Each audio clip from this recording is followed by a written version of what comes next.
Polygon. A simple closed figure in a plane formed by 3 or more line segments which meet only at their end points. Polygon, in a simpler word, means a closed figure with many sides. If I just look at the word roots, poly means many and gon means side. So any simple closed figure which is formed with many sides is known as polygon. The minimum number of sides has to be 3 to get a closed figure, and that figure with the minimum number of sides would be a triangle.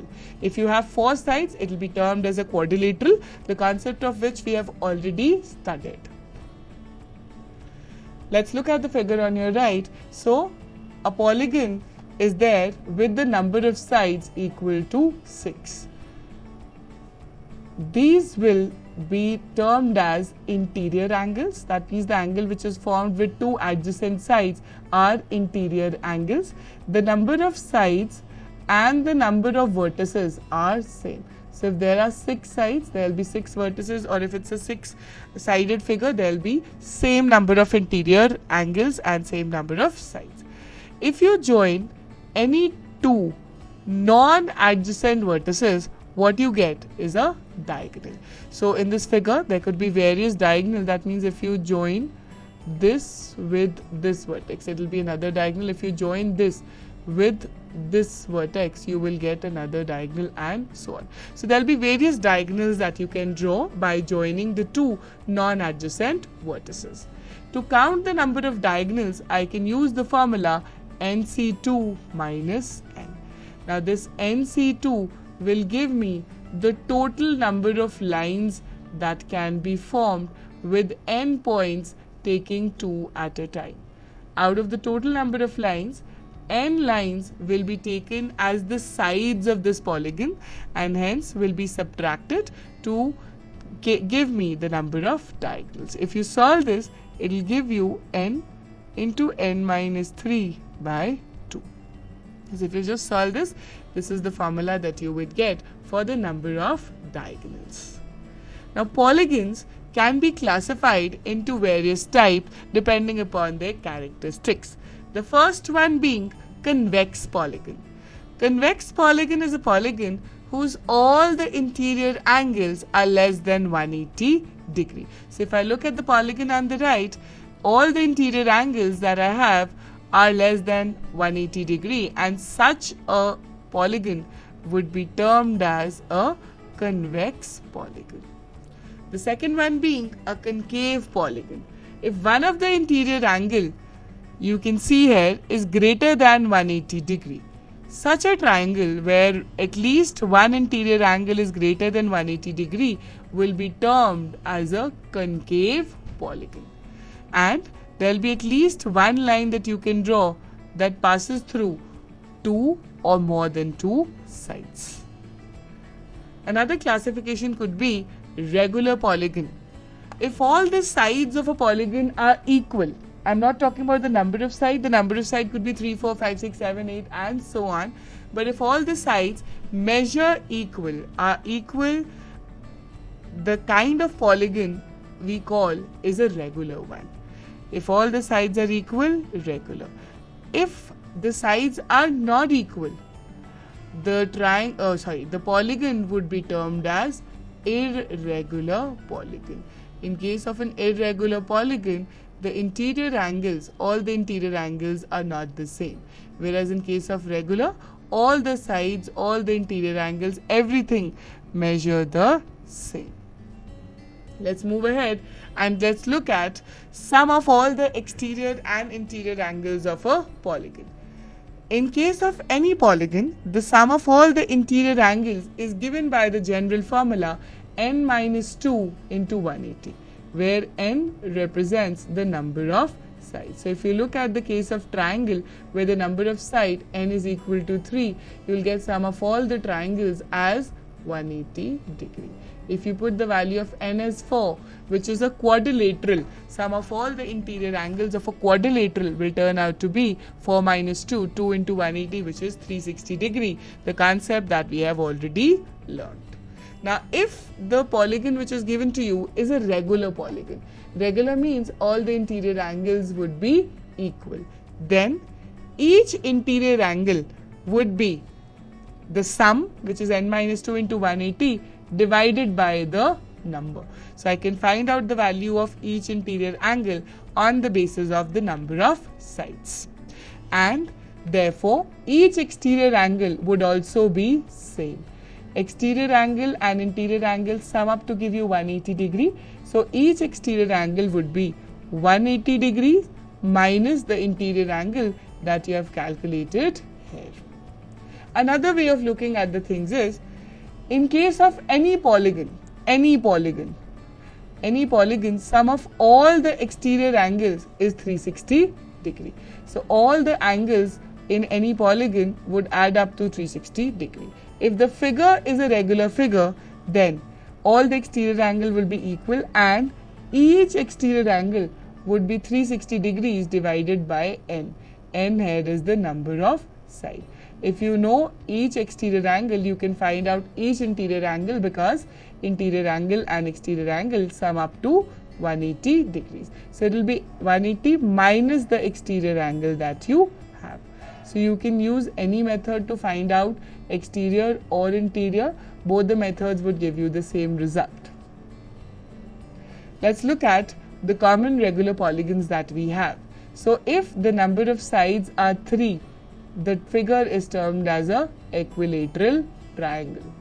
If the number of sides are 4 and it's a regular figure, the quadrilateral will be known as square. If the number of sides are 5, the figure would be called as a pentagon. Penta means 5. 6, hexagon. 7 is termed as hepta or septa. You can call it as a heptagon or a septagon. If the number of sides are 8, the polygon will be known as octagon, octa representing 8. If the number of sides are 9, it will be nonagon that you will have. And if the number of sides are 10, a polygon is referred to as a decagon. Now, if the figures are regular, I can find out each exterior angle and each interior angle. Exterior angle would be 360 divided by n. So I'll have 120, 90, 360 divided by 5, 360 divided by 6, divided by 7, divided by 8 and divided by 10. Once I get each exterior angle, I can find out the value of each interior angle, because interior angle is 180 degree minus the exterior angle. So in case of equilateral, I already know that each interior angle is 60 degree. In case of square, I already know it is 90 degree. I will learn for the cases which are hexagon. So each interior angle is 120 degree, and octagon. Each interior angle is 135 degrees in case of octagon. I can follow the formula for all interior angles as n minus 2 into 180, or I can multiply each interior angle with the number of sides to get the sum of all the interior angles. To find out the number of diagonals, I can use the formula that I have just done, which was nc2 minus n, which when solved gives the formula n into n minus 3 by 2. You fill in the number of sides and you will get the number of diagonals that you can form in the given figure.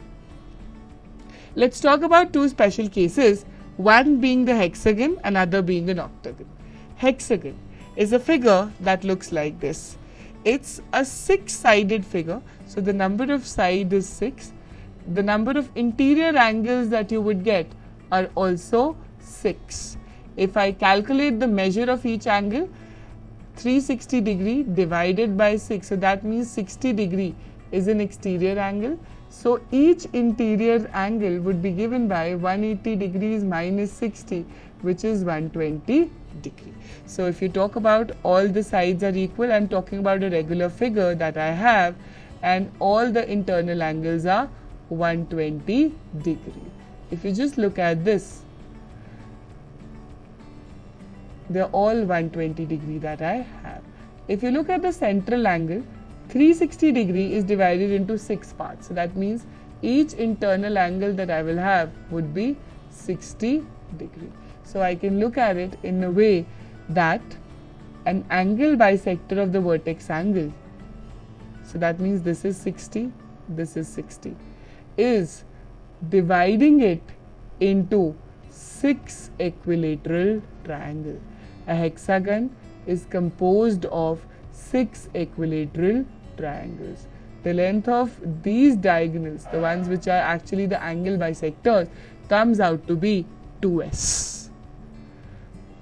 So if I have to devise a set of formulas, I'll derive them as area of a hexagon would be given by 6 times the area of equilateral triangle. Now area of equilateral triangle is root 3 by 4 a square. I'll multiply it with 6 and I will get that result. Radius of circumcircle. Now if you remember, circumcircle is a circle which is formed outside this hexagon.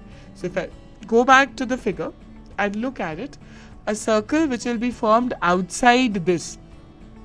For that circle, the diagonal that I have calculated, which is double the side, will act as a diameter. So 2a is equal to 2 times the radius, or the radius will be equal to the side of the hexagon.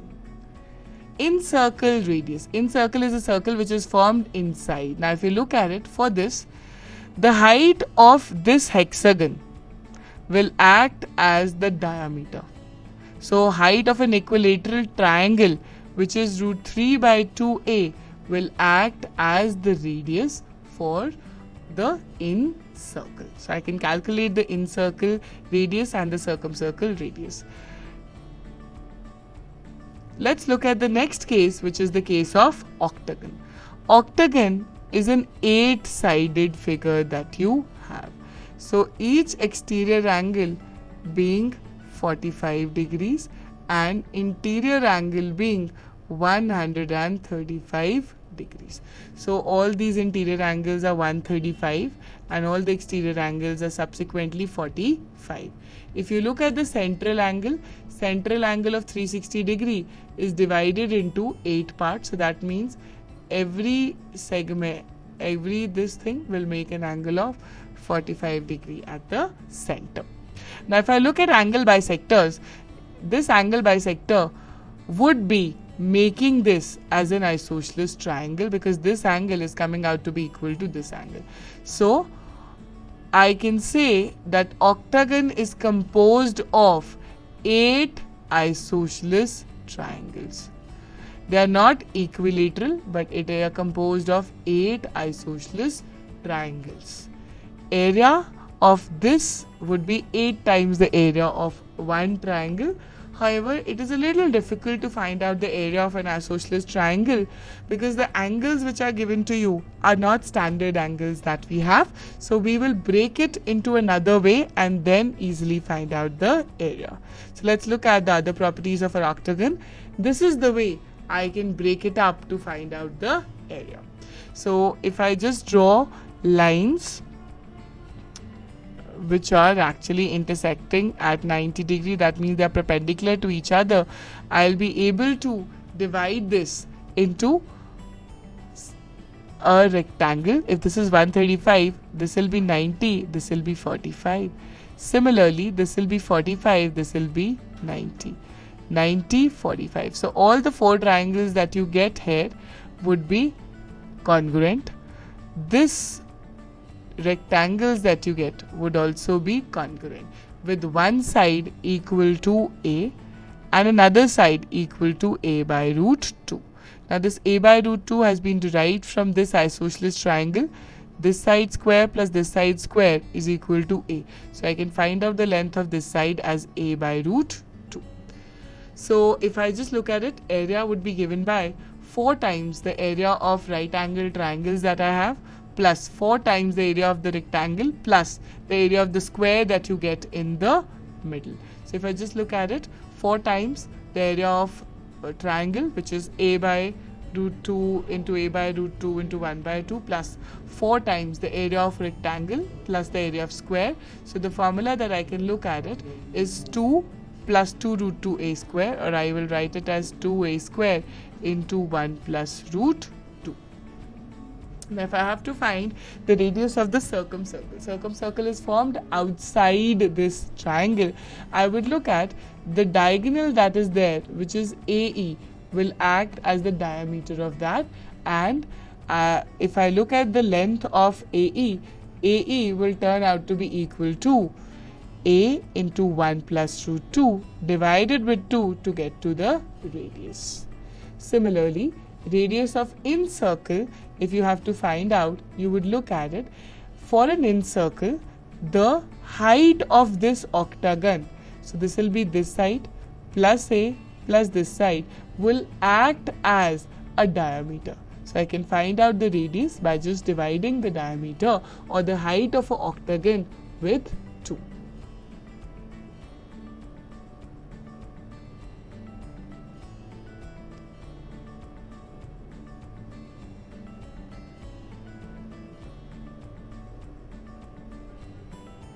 I can find out the radius of the incircle by dividing the height.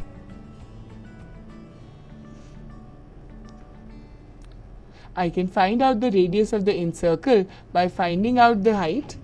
If I find out the height and divide it with 2. So this is how we can look at the various properties of an octagon. Thank you so much.